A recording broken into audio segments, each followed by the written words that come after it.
Vraiment, le match était pourri. Si c'est 0-0, c'est normal. Enfin, tu vois ce que je veux dire, parce que c'était voilà. Il y a le derby contre l'Atlético dimanche.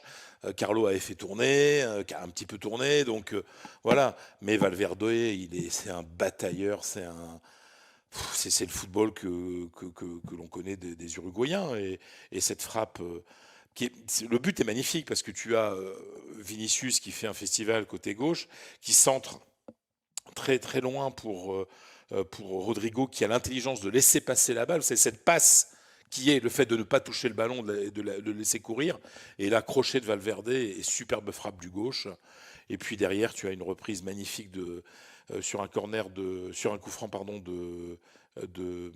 d'Asensio qui est absolument magnifique. Et tu dis, bah ouais, deux superbes buts pour un match qui, côté Real Madrid, n'était pas du tout. C'est peut-être le plus mauvais match du Real Madrid. Non, non, c'est clairement le plus mauvais match du Real Madrid depuis le début de la saison. Mais le talent a suffi. Voilà, le talent en fin de rencontre a suffi pour prendre 3 points.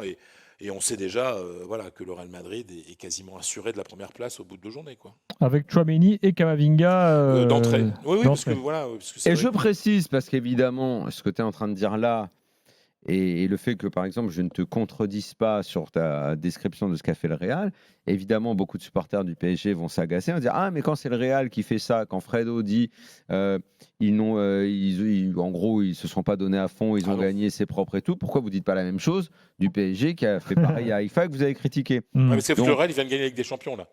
bon, voilà, ça C'est m'enlève les ça, mots de bah la voilà. bouche. Ouais, La différence, c'est que ouais. d'abord, le Real n'a pas les mêmes adversaires dans son championnat. C'est un championnat plus relevé et que on sait qu'ils sont capables, eux, d'élever leur niveau grâce à l'expérience et à l'histoire de ce club et que, comme tu le dis, ils viennent en plus de gagner une Ligue des Champions plutôt inattendue. Voilà, je pense qu'il y a une différence très nette entre les deux clubs, leur passé et leur référence. C'est tout. Le Polo. Real commence.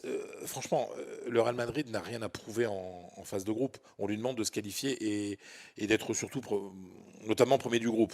Hmm. Le Real commence à vraiment jouer la Ligue des Champions à partir des huitièmes. Enfin, c'est là où c'est réel. Le Real avant, voilà, ils ont gagné tous leurs matchs cette saison.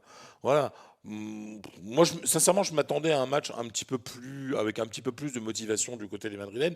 Mais bon, il y a le derby dimanche, quoi. En plus, au Metropolitano. Donc voilà, avec tout le respect que j'ai pour Leipzig et pour Polo, Et tu en as beaucoup. et, surtout pour Polo, plus pour Polo pour Leipzig. Mais en plus, Leipzig, je les ai trouvés très honnêtes dans le jeu. Hein.